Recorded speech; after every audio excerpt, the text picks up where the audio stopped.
Salut à toi, et aujourd'hui on va parler du film Enola Holmes. À l'envers, Enola se lit Alone. Bon, on va pas se cacher, ma productivité a légèrement baissé depuis la reprise des cours, mais avec un petit peu de votre force, allez, on peut le faire et cette chaîne va se développer, on y croit. Bon bref, on divague. Aujourd'hui, on va parler du film Enola Holmes, qui est en ce moment tendance sur Netflix, et j'aimerais donner mon avis là-dessus. Bon alors, ce film, Enola Holmes, est réalisé par Harry Bradbeer, et surtout, il est monté par Adam. Ouais, encore un mec qui partage deux trucs avec moi, hein, le prénom et le talent. Il est stupide.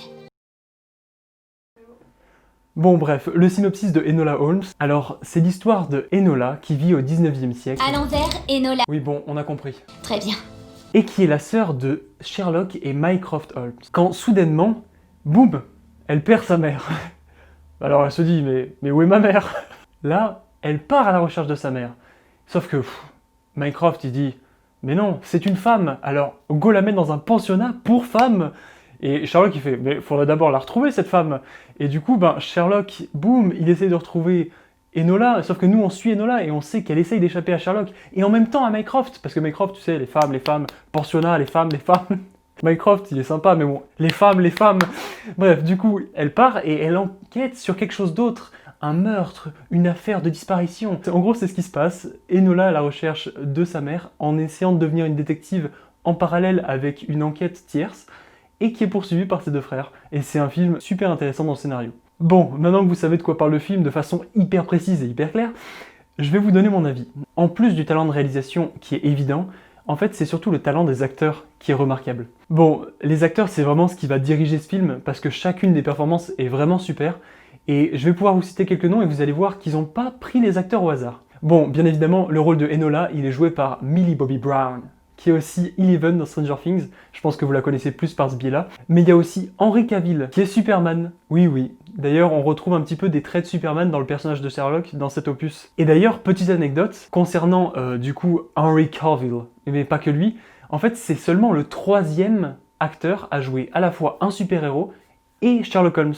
On peut noter Robert Downey Jr., dont j'ai parlé dans une ancienne vidéo, qui avait joué Sherlock Holmes dans la trilogie Sherlock Holmes, et qui a aussi joué Iron Man. Mais il y a aussi David Cumberbatch, il s'appelle pas David, il s'appelle Benedict Cumberbatch, qui a aussi joué du coup Sherlock dans la série Sherlock. Il s'appelle Benedict, gros, c'est une sauce.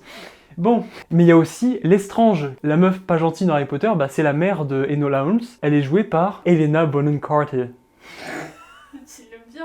Helena Bonham Carter. Tu vois, ça sonne moins bien, tu vois, ça sonne carrément moins bien. Et Mycroft Holmes, qui est joué par Sam Claflin, qui évidemment est Finnick dans Hunger Games. Donc, le divertissement est maximal parce que les acteurs sont parfaitement dirigés, ils sont super bons, et du coup, ça crée vraiment un film hyper fluide. Mais il n'y a pas que ça. En plus des acteurs, il y a aussi les décors qui sont incroyables, les costumes qui sont vraiment phénoménaux, et surtout les musiques qui mettent vraiment dans l'ambiance, que ce soit des musiques angoissantes, de combat ou alors plus jovial quand on est sur la liberté de la jeune adolescente. Un élément qui vraiment, si vous connaissez cette chaîne et connaissez un petit peu mes goûts, m'a beaucoup plu, c'est le brisage du 4e mur, comme dans Deadpool par exemple. Là c'est hyper bien mené et il y a encore un brisage du 4e mur grave cool, parce que du coup elle vient et elle nous parle un petit peu, surtout au début du film, et en fait il y a cette complicité avec Enola qui, vu qu'elle est un peu en dehors de son monde, elle vient nous choper nous dans le nôtre. Vous n'auriez pas une idée ? Et c'est assez bien pensé, et c'est plutôt cool en fait comme réflexion, et surtout comme travail d'écriture cinématographique. En gros, le film est super bien foutu, bon sang, il mérite totalement sa hype. Mais de toute façon, on pouvait s'attendre vraiment qu'à ça, les films Sherlock Holmes, les séries Sherlock Holmes, tout ça, ça rend super bien. Mon dieu, qu'est-ce que j'aimerais suivre cette Enola Holmes dans des séries ou alors dans d'autres films, parce que vraiment, ce premier opus était incroyable. En tout cas, content d'avoir pu vous partager un super bon film. Alors merci Netflix de nous partager et de racheter les droits de bons films comme ça, et pour qu'on puisse tous les voir et les partager ensemble. Je paierai sans compter si c'est une bonne affaire.